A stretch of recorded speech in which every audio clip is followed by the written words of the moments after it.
Good morning everyone, or magandang umaga na naman sa inyong lahat. So ngayon nandito ako sa aking bonsai garden na naman.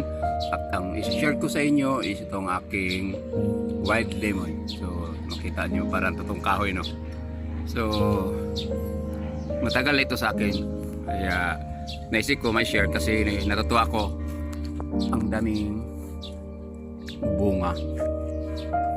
So kung matutuloy ito, isi-share ko sa inyo, sana matuloy. Ang daming mga maliit na bunga, hindi ko alam kung makita ba sa camera.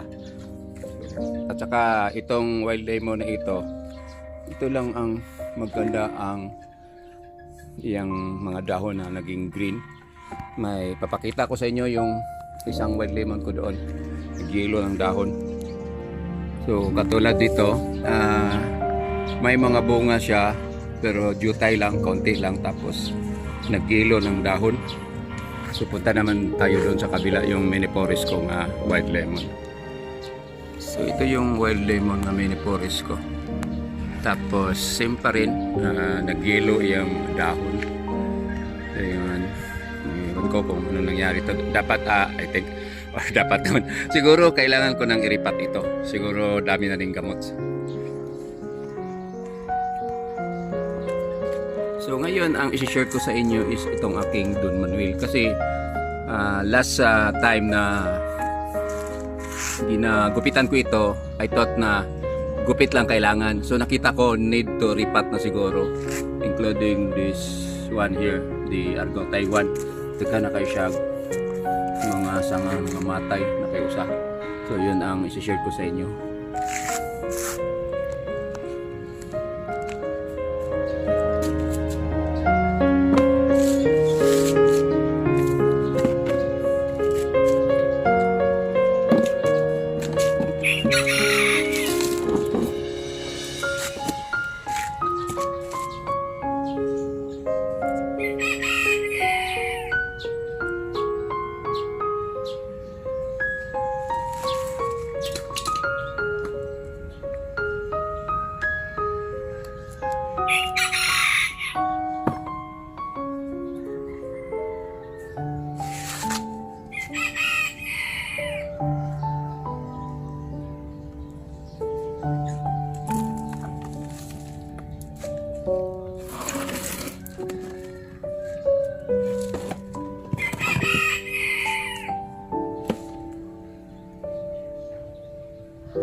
So natapos na ako nag-depulit itong aking Don Manuel, tapos naripat ko na.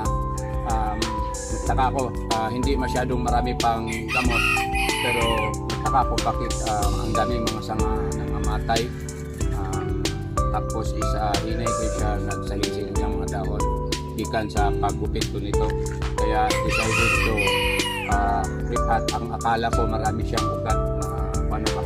So siguro ang dahilan nito na napabayaan sa pagdilig ng tubig, kaya dito ganito. So try ko lang.